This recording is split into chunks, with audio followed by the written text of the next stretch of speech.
Hello दोस्तों। तो कैसे आप लोग? आशा करता हूँ कि सब अच्छे हैं। तो आप लोगों के लिए लाया हुआ एक अच्छा खबर। इंडियन बैंक पे कुछ जॉब का पोस्ट निकाला है। स्पेशलिस्ट ऑफिसर जो एसओ बोलते हैं हम लोग, उसमें टोटल 350 पोस्ट निकाला है। इसमें अप्लाई करने का लास्ट डेट है 28 अप्रैल 2026। तो यहाँ पे कौन कौन अप्लाई कर सकते हैं, क्राइटेरिया क्या है, या कितने डिपार्टमेंट हैं, एप्लीकेशन फीस कितना होगा, सैलरी कितना होगा, सब कुछ इसी वीडियो पे देख लेते हैं। तो ये जो 350 वैकेंसी है, ये 3 स्केल पे बांटा हुआ है। स्केल 1 जो एंट्री लेवल पोजीशन, स्केल 2 जो मिड लेवल पोजीशन, और स्केल 3 जो सीनियर लेवल का पोजीशन है। तो स्केल 1 इसमें टोटल पोस्ट है 15 पोस्ट जो एंट्री लेवल का है। ये असिस्टेंट मैनेजर का पोस्ट है। उसमें से सिक्योरिटी डिपार्टमेंट पे 10 है, सिविल इंजीनियर डिपार्टमेंट पे 4 है, आर्किटेक्ट के लिए 1 है। फिर स्केल 2 जो मिड लेवल का है, वो मैनेजर जॉब में 257 पोस्ट है।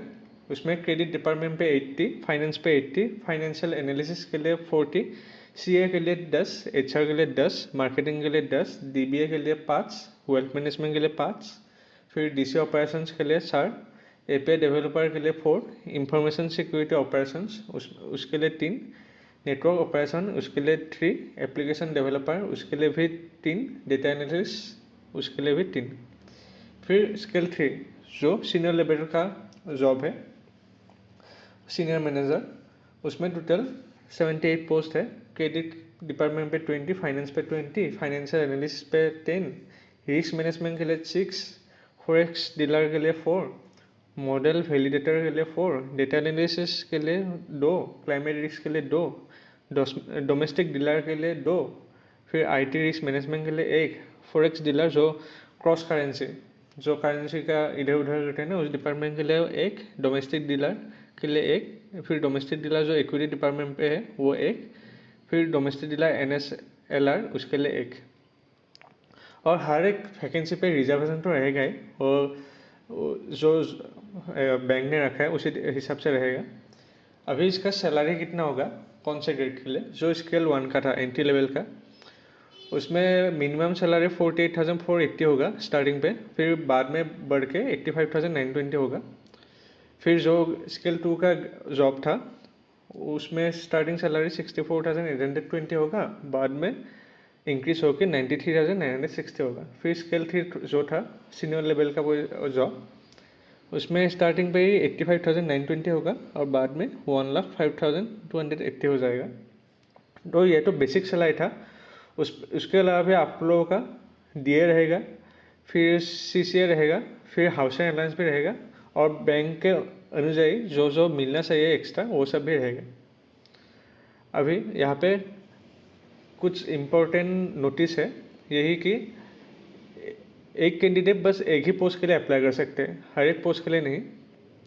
और अगर किसी ने ज़बरदस्ती 2-3 पोस्ट के लिए अप्लाई किया तो जो लास्ट में अप्लाई करेंगे लेटेस्ट वाला वही बस एक्सेप्ट करेंगे, बाकी एक्सेप्ट नहीं करेंगे। फिर इसमें अप्लाई करने का क्राइटेरिया कितना होना चाहिए, मतलब जो एलिजिबिलिटी क्राइटेरिया होता है, पहला तो आप इंडियन सिटीजनशिप होना चाहिए आपका। फिर अभी डिपार्टमेंट वाइज क्वालिफिकेशन कितना चाहिए या किसी पे एक्सपीरियंस चाहिए वो भी देख लेते हैं। सो पहला डिपार्टमेंट था आईटी, इंफॉर्मेशन टेक्नोलॉजी।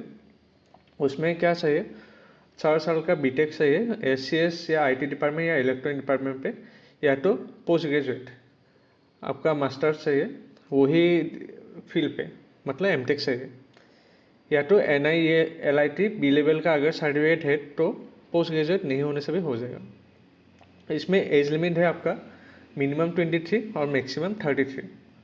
जितने भी आईटी लेवल का आईटी डिपार्टमेंट पे पोस्ट है, मतलब स्केल 1, स्केल 2, स्केल 3 जहाँ भी है यही एज लिमिट है। अभी आईटी डिपार्टमेंट पे कौन कौन सा पोजीशन था, डीसी ऑपरेशंस था। इसमें आपका मैंडेटरी सर्टिफिकेशन क्या चाहिए, जो फीवेयर सर्टिफाइड प्रोफेशनल या जो ओरेकल लिनक्स एडमिन सर्टिफिकेट जो स्पेशल सर्टिफिकेट होता है इसी के लिए ये मैंडेटरी सर्टिफिकेट चाहिए, और 3 साल का मिनिमम एक्सपीरियंस चाहिए यही फील्ड पे। फिर जो इंफो सिक्योरिटी ऑपरेशन था, इसमें आपका सिक्योरिटी का सर्टिफिकेट चाहिए, साइबर सिक्योरिटी का, और यही आईटी सिक्योरिटी में आपका 3 साल का मिनिमम एक्सपीरियंस चाहिए। जो डीबीए था डेटाबेस मैनेजमेंट का, उसमें ओरेकल का सर्टिफिकेट चाहिए और 3 साल का डेटाबेस पे ही जॉब का एक्सपीरियंस चाहिए आपका। फिर जो नेटवर्क ऑपरेशन था इसमें राउटिंग का आपका सर्टिफिकेट चाहिए और 3 साल का यही डिपार्टमेंट पे आपका एक्सपीरियंस है। एप्लीकेशन डेवलपर के लिए भी आपका .NET या माइक्रोसॉफ्ट या ओरेकल डेवलपमेंट का सर्टिफिकेट चाहिए और 3 साल का यही मतलब ऐप डेवलपमेंट का जॉब का एक्सपीरियंस चाहिए। फिर जो API डेवलपर है उसमें आपका IBM से सर्टिफिकेशन चाहिए, ऑनलाइन भी हो सकता है ऑफलाइन भी हो सकता है ये। और फिर 3 साल का एक्सपीरियंस चाहिए। डेटा एनालिस्ट के लिए भी आपका ओरेकल, डेटा साइंस या SAS से यही सर्टिफिकेट चाहिए और फिर 3 साल का एक्सपीरियंस चाहिए। फिर अकाउंट डिपार्टमेंट, इसमें कौन सा जॉब था? मैनेजर चार्टर्ड अकाउंटेंट, जो CA का जॉब है। इसमें आपका एजुकेशन क्या चाहिए? आपका जो ICAI एग्ज़ाम है वो उसका सर्टिफिकेट चाहिए आपका और 1 साल का एक्सपीरियंस भी चाहिए इसमें मिनिमम। फिर क्रेडिट और फाइनेंस डिपार्टमेंट, इसमें भी आपका क्या था? आपका एक्सपीरियंस तो मिनिमम चाहिए ही, इसमें भी 4 साल का एक्सपीरियंस चाहिए मिनिमम। यही क्रेडिट एंड फाइनेंस डिपार्टमेंट पे ही चाहिए, कोई भी बैंक हो सकता है। इसमें पोस्ट कौन सा था? Senior manager. इसमें आपका एज लिमिट 26 to 36 है। इसमें भी ग्रेजुएशन तो सही है आपका और 2 साल का MBA चाहिए। फिर जो मैनेजर क्रेडिट था उसमें एज लिमिट 24 to 34 है। इसमें भी ग्रेजुएशन प्लस MBA चाहिए। जो सीनियर मैनेजर फाइनेंस था इसमें भी ग्रेजुएशन प्लस PGDBA भी हो जाएगा यहाँ पे, MBA नहीं होने से भी। फिर मैनेजर फाइनेंस, इसमें भी ग्रेजुएशन प्लस PGDBA। फिर सीनियर मैनेजर फाइनेंशियल एनालिस्ट, इसमें CA, ICMA और CFA, इन तीनों में से कोई एक का डिग्री चाहिए।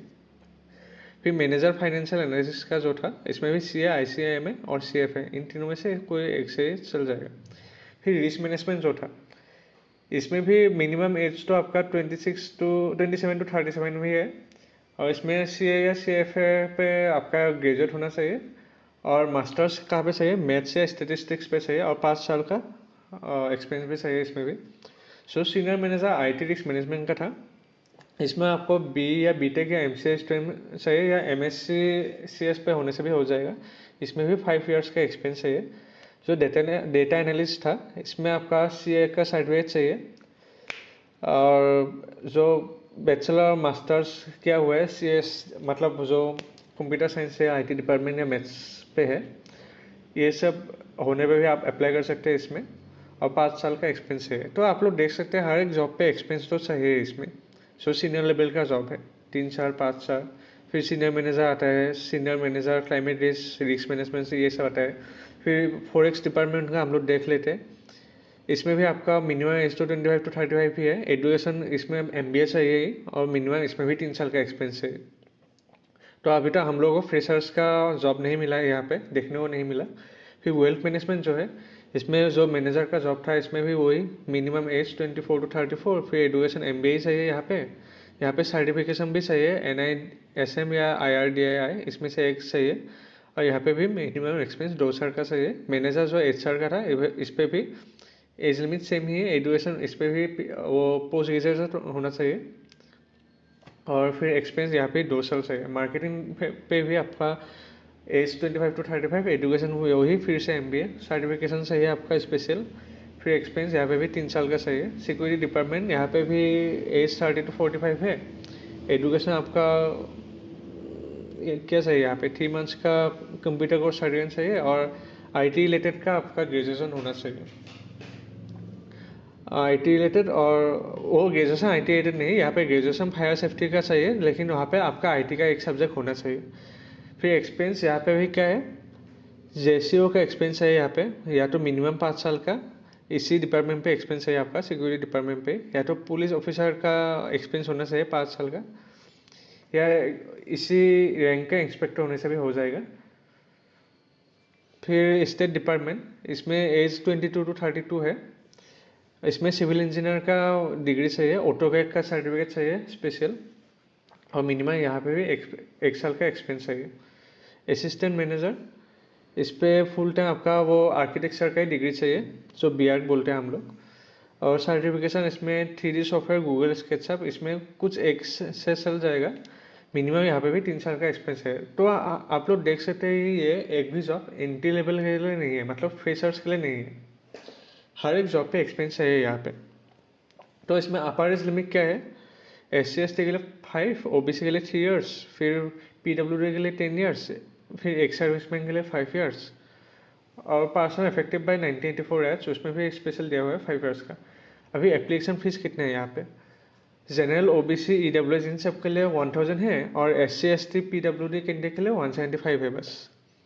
और अभी यहाँ पे अप्लाई कैसे करना है, अप्लाई करने के लिए आप हमारे यही प्लेटफॉर्म पे आ जाइए, फिर नीचे आइए, ऐसे स्क्रॉल कर करके नीचे आइए। नीचे आने के बाद यहाँ पे क्लिक कर दीजिए ऑनलाइन एप्लीकेशन फॉर्म। यहाँ पे क्लिक करने से ऐसे एक वेबसाइट खुलेगा, फिर आप लोग यहाँ पे रजिस्टर कर लीजिए। पहले रजिस्टर करने के बाद जो रजिस्ट्रेशन नंबर मिलेगा और पासवर्ड जो भी रखेंगे आप लोग, उसी से आप लोग लॉगिन कर दीजिए। लॉगिन करने के बाद जो डॉक्यूमेंट्स या जो डिटेल्स या वहाँ पे डालने में बोलता है डाल दीजिए या आप लोग कर दीजिए, फिर फी पे कर दीजिए, फिर सब कुछ हो जाएगा। फिर जो एक्नॉलेजमेंट निकलेगा वो आप लोग डाउनलोड या प्रिंट करके रख दीजिए। अभी इसका सिलेक्शन प्रोसेस कैसा है हम लोग देख लेते हैं। सिलेक्शन प्रोसेस होगा यहाँ पे वही 2 स्टेज पे होगा, 2 स्टेज में 3 स्टेज पे होगा। पहले तो जो लोग अप्लाई करेंगे उसमें से यहाँ पे शॉर्टलिस्ट करेंगे। शॉर्टलिस्ट करने के बाद रिटन एग्जाम कंडक्ट करेगा। यहाँ पे लिखा है कि इफ़ कंडक्टेड मतलब अगर कंस्टेंट हुआ तो रिटन एग्जाम कंडक्ट नहीं करेगा, लेकिन मैं श्योर बोल सकता हूँ कि रिटन एग्जाम तो कंडक्ट करेगा ही, क्योंकि स्टूडेंट तो बहुत ज़्यादा हो गए। रिटन एग्जाम कंडक्ट करने पे कौन से सब्जेक्ट पे कितना आएगा और देख लेते हैं। टोटल 120 क्वेश्चन रहेगा, टोटल 180 मार्क रहेगा, और टाइम कितना रहेगा यहाँ पे 2 घंटे का। तो प्रोफेशनल नॉलेज पे यहाँ पे 60 क्वेश्चन रहेगा, टोटल 120 मार्क आएगा।